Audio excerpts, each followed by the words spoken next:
And it's hi bro. I was just making a video. I was just and then it crashed. So I'm making another one. So I just had to share an insight, because I think if we help each other, then we can grow together. You know what I mean? Grow together, grow together, grow together. So anyway, what I was saying earlier. I was saying about So when Gordon comes into my mind, I suppose that's why I try to avoid him, because I'm avoiding that trigger.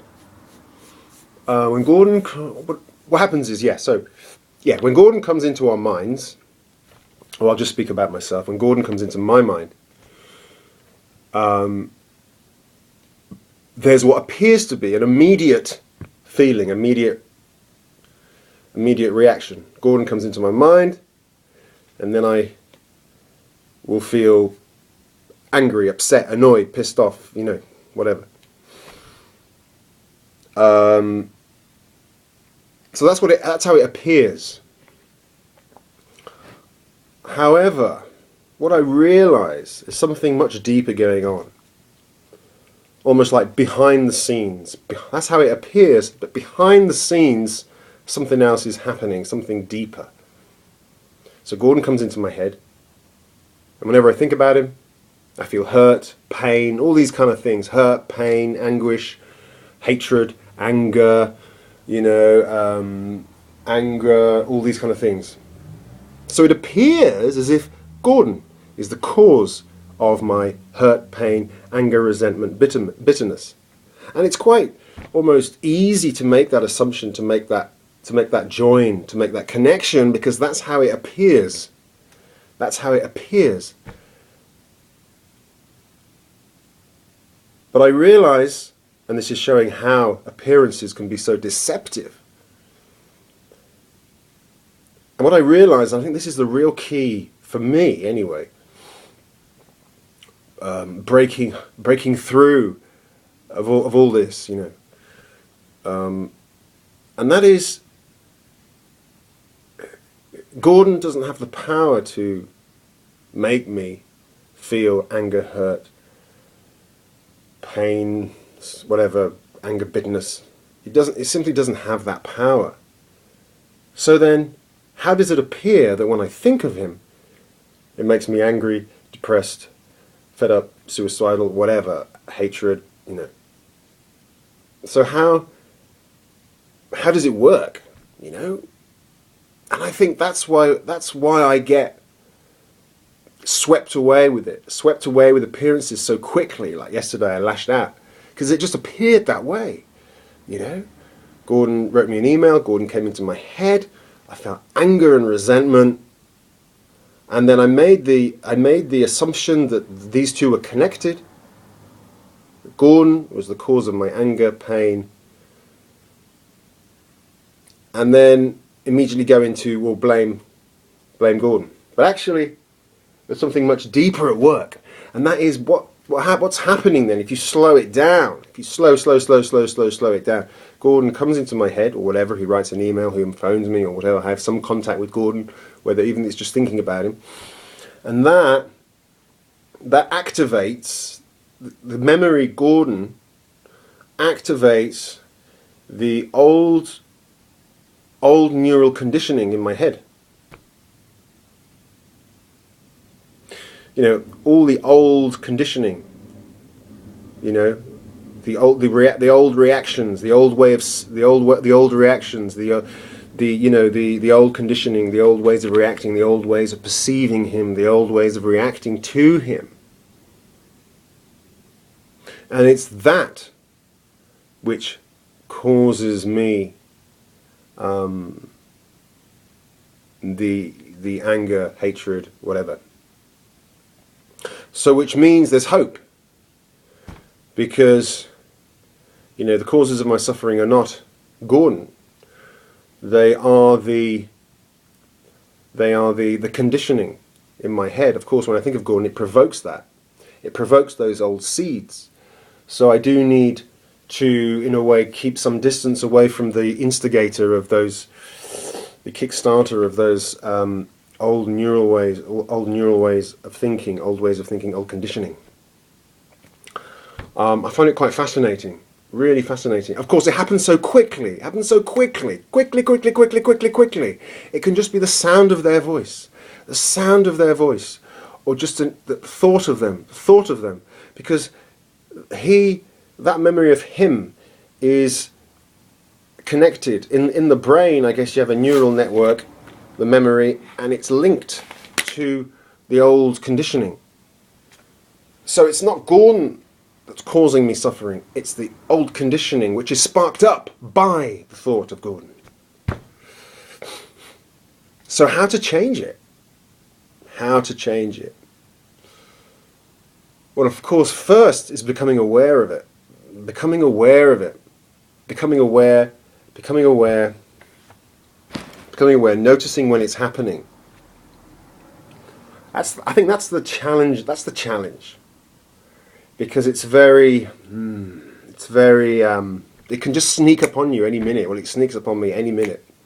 I could just get an email about him, and that immediately triggers the old conditioning. So it's really becoming aware of the triggers. And I have a lot of triggers. But I can work with them all. It gives me something to work with. The brain has neuroplasticity. It can change. So another thing I realize is that whether I like it or not, whether we like it or not, whether I like it or not, Gordon is a part of my life. He may not be a part of my physical life right now, but he was my father, and he is part of my neural structure. He's in there. He's in there. He's tied up with all kinds of conditioning and ways of thinking and all kinds of... And I realize if I'm going to conquer my mind, and I have to love that part of me. I have to love the Gordon in me. And I've been training my mind this morning. So whenever he comes into my mind, I say, wonderful. And this is really challenging stuff, because part of me doesn't want to do this. But it's realizing that it's inescapable, the fact that Gordon is a part of my life, part of my psychology, part of... He's not who I am, but he's part of my psychological, neural thinking, processing, beliefs, ways of thinking, ways of reacting. It's all part and parcel. It's all in there. And I realize if I'm gonna conquer my mind, then I have to learn to love the Gordon in me. If I learn to love the Gordon in me, then I will be able to love and deal with Gordon on the outside, who lives in Birmingham. So I realise those two things really important. But it's great because it means with both these aspects, there's something that I can do about it. And I think it very much ties in with NVC, NCV. And also as well, I will be a trigger also with you, because I am also a memory. I'm in there, in your memory banks, tied up also with all your own conditioning. So thinking about me is going to bring up all kinds of memories associated with all kinds of ways of thinking, destructive ways of thinking, conditioning. So you have to be aware of that, and because I will provoke, but how do you say, the memory of me will also provoke things in you, which you will have to work with. Okay, not as much as Gordon, but yeah. So it's a training, isn't it? It's a training, and the brain is always able to change. It's neuroplasticity. So I outline 5 steps. So whenever he comes into my mind, I say, wonderful. Wonderful memory, wonderful intrusive thought, wonderful. So the first thing is to embrace that thought. Embrace that intrusive thought of Gordon. Wonderful, wonderful, wonderful. Gordon's coming into my head. Wonderful. Hello. I shake your hand. Pleased to meet you. Please sit down. You take a seat on this chair, on this sofa in my brain. Sit down. Wonderful. You are an amazing. You're an amazing human being, and in a way, he is. On one aspect of him, he has Buddha nature. So whether we like it or not, this being Gordon has the potential to be fully enlightened, has the potential to give help and happiness to all sentient beings. He has that potential. And if I see him in such light, if I look and I see, if I look for his potential, this potential he has to be enlightened, to be a fully enlightened Buddha, to be enlightened, to benefit countless beings, to remove the suffering of all beings and bring them happiness, he has this potential. Therefore, this opens up my heart, and my perception of him in this way will be perceived by him because he's open to others' perception. So instead of seeing him as a problem, if I open myself up to see him as an opportunity, he's an opportunity. He has a potential. He's a possibility. Because that possibility is always there. He has the possibility to be a Buddha. So if I perceive him this way, that kind of perception of him will be felt by him, perceived by him. He'll be aware of it because he has the Buddha nature. Therefore, it will. How do you say? How I see him affects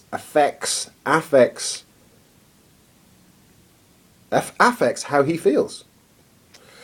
So I have to let go of seeing him as a problem and see him as an opportunity, a possibility, a potential. And you're right. When you MVC, you're open to, you allow anyone to be however they want to be with you. You're not scared of them. You allow them to be whatever they want to be with you. You remain firm and grounded. And you just say how you feel. You just say, okay, you just say, I'm doing hurt and pain. I'm doing hurt and pain right now. So the first step was embracing the wonderful intrusive thoughts. Wonderful, I'm so glad he's coming to my head. He has because he does. Every human being on this planet has something to give, has a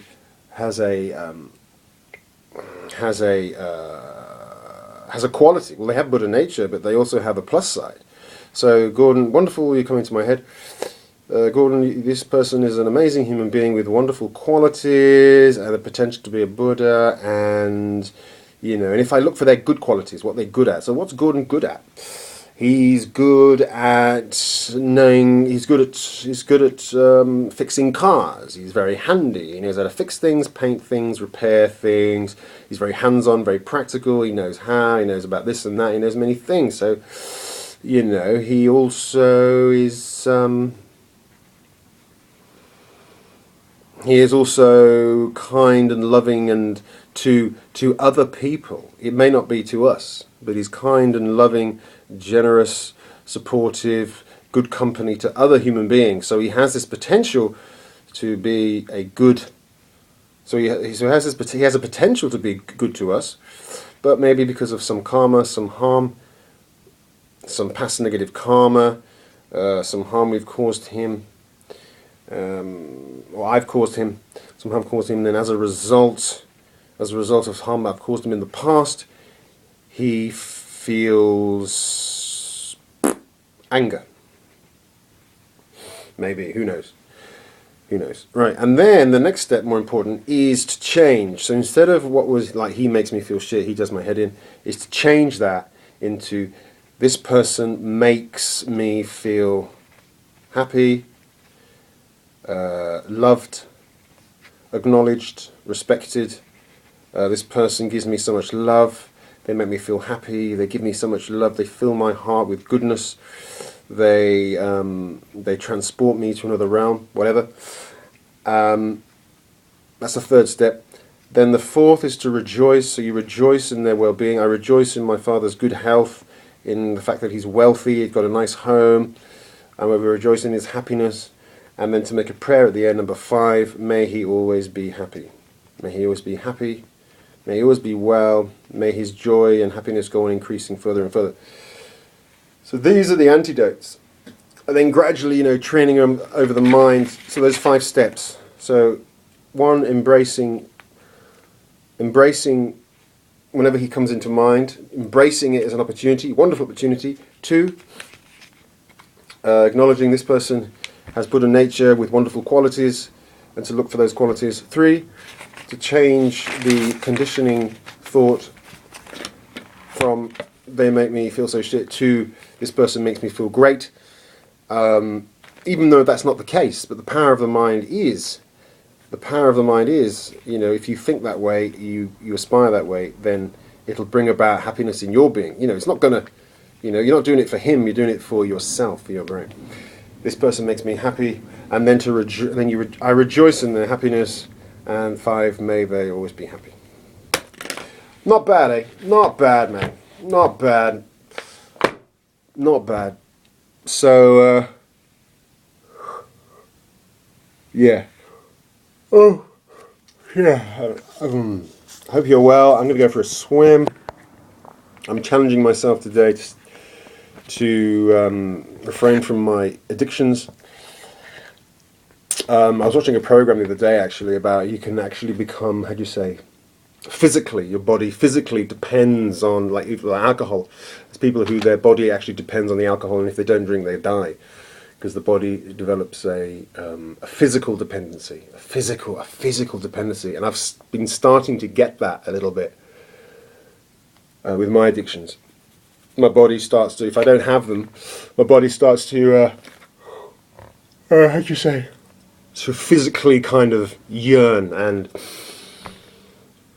I get if I don't fulfill the addictions, I get headaches, I feel worse, so, but I'm determined, and now I can do it. So I'm going to post this to you, mate, and boyakacha, we're going to do this, brother, we're going to do this, mate, yeah, we're on a fucking roll, innit, sorted, innit, yo. Thanks for your emails.